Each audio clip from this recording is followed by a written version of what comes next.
Hello everyone and welcome back to the Great Book of Grudges. My name is Nathan and today we've got a showcase of a brand new mod which is still in production called Nippon, Land of the Rising Sun. So I've been invited to do a little bit of an alpha test for the battles and the modders were keen for me to showcase some of the stuff so you guys can see what you're going to expect. At the time of recording this video, the battle stuff seems to be more or less done. There's some changes that are going to come here and there, some stat changes and so on. So everything you're going to be seeing is still very early days.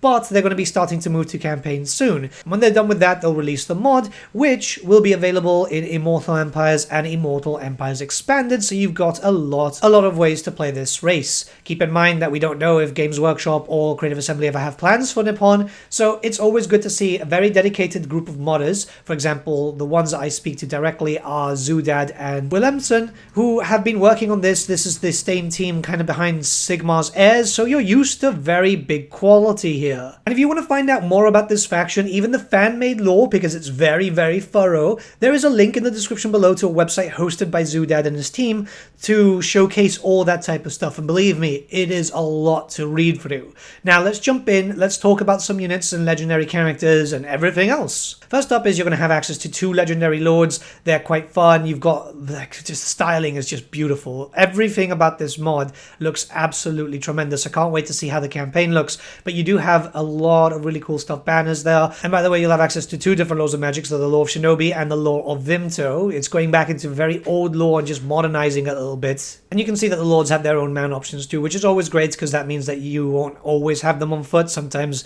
a monstrous cavalry mount is quite fun. And don't you worry, there's a host of lords and heroes to come alongside that. Don't worry, there is some deep lore here with the whole thing about Tzeentch potentially jumping into Nippon, which I think is damn cool. You've got Vimto mages. Everything is a really cool styling here. You've got such really cool stuff to play around with.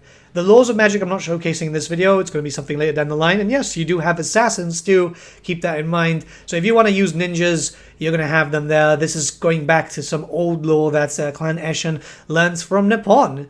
Samurais come in. The Samurai Lord, by the way, you've got different options. So you've got different weapon types too, which is really nice. The Kirin also show up, which can fly. I absolutely love it. The Master Assassin is just super cool too. There is this level of just detail coming on here that everything looks amazing. This is more or less how I imagine Nippon to look like in the future when if we actually get a tabletop version in the old world. There's a bunch of units also, which I think is quite important to talk about. So you do have some kamikaze dudes because, you know, this is Nippon after all. A lot of samurai, some ashigaru. Essentially, think about this what if Shogun 2 was in Warhammer, and it's essentially that. It's not the same models, obviously. They are custom made, very detailed and beautifully designed. You've got the banners at the back there for the Ashigaru and the Samurai, which is absolutely awesome, and different types of weapon options. So you're not just using katanas. You've got... I'm not even going to try and pronounce most of these weapon names, by the way, because I am going to butcher them. You do have warrior monks, the Vimto monks, you know, those types of things have existed in the lore for quite some time now. Weapon options just for the melee, you can see there's a fair amount of them, and I think that's what a lot of people are going to be jumping into. You get some ninja runners. Also, the idea here is you're mostly going to have a lot of infantry troops, not a lot of cavalry, and I think that works perfectly fine because the island nation moves around a lot. The little that we know about Nippon is that they do go out and do a lot of damage a lot, so they're not going to have a lot of horses with them because they're mostly patrolling the seas. They've got a very powerful navy. In fact, the older lore did suggest that Nippon had one of the most powerful navies in the Warhammer fantasy world. Now, you are also supported by some range units, which I think is quite important. So you do have access to some arquebuses. You do have access to some bows. The Ronin are in there as a small infantry unit. So they've got a sword and a handgun, which I think is quite good. Everyone is relatively well armored, barring, you know, some naked dudes. And you're going to see a lot of butts when... we go to the artillery. But yeah, and some of the units also have full working banners.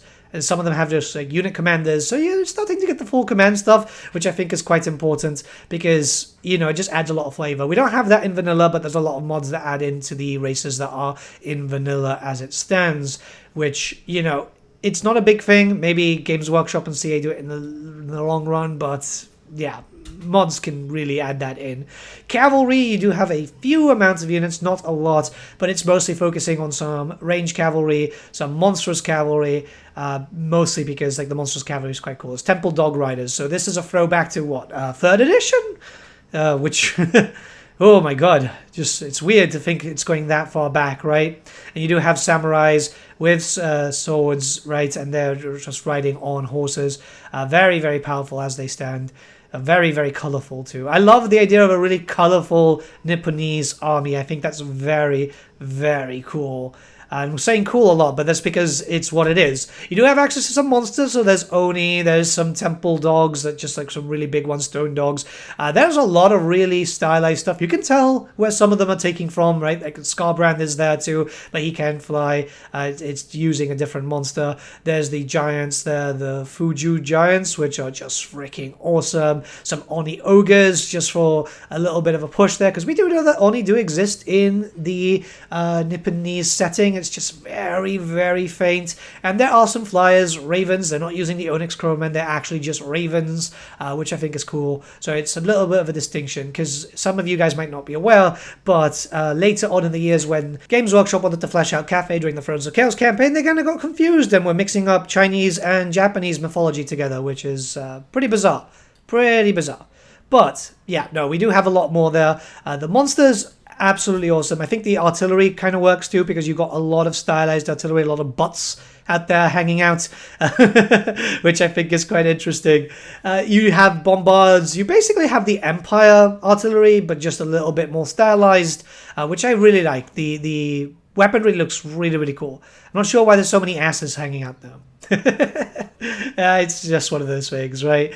Now, this is still way off. They just wanted to kind of show people what was coming. They wanted to show off the hype a little bit, which is understandable. These modders have been working on this project for a long, long time, but soon they'll be producing a jump into the campaign, and afterwards, when everything is ready, they'll be able to actually start like releasing it properly for you guys, right? They have told me also that there's 2 other characters that they have planned. So 4 Legendary Lords total. So right now you've got the 2 ones that you can find out about in the website, but there's going to be one near Marienburg, and there's going to be another one which is going to be possessed by Tzeentch. So you get a little bit of a chaos side there, which I think is kind of cool, a little sub-faction too. So you can tell that there's a lot going on. Now here I'm just going to be showcasing a little bit of a battle, which is randomly generated Nipponese army versus a randomly generated Cathay army, because we do know that they butt heads quite a bit of times. We do have a lot more infantry than they do. The Cathay army was a little bit more varied. I must say, it's pretty cool to see the units marching like that. They all look fantastic. The response is really, really good on them, on how they move and how they act. Animations are quite decent too. Like I said earlier on, it might be a case that we might never see an official Nippon in Total War Warhammer. This is something that may or may not happen, depending on how things go, I guess. But we do have very talented modders who have been able to take their knowledge of the former lore, update it a little bit to obviously bring it up to a bit more of a more modern standard, and just make their dream a reality. It's really, really cool. We've seen this obviously with stuff like OVN Lost Factions. It's about time that we started seeing this here with Nippon. There's a Koresh mod on the way also from another team. There's so many talented modders who are going to keep this game going on for many, many years to come. What I'm going to do now is let the rest of the battle play out so you can see any shots that I might have taken. Keep in mind that I'm not a cinematic battle shot person, so that's something that I kind of lack at. But yeah, check it out. Look at the animations. There's some pretty fun ones in there. Alongside that, in the description below, I'm just going to say it again, there is a link to the website for the Land of the Rising Sun. You'll be able to read some detailed description regarding all the new units, the laws of magic, and the new legendary characters in this mod, alongside the lore of Nippon in these modders' interpretation of it, which I think is very, very important to check out because that gives you a little bit more context. Let me know what you guys think about the mod in the comments below. Let's start a bit of a discussion, and I'll see you all again very, very soon, guys. Hopefully it won't be too long until we see this mod jump out to us in campaign.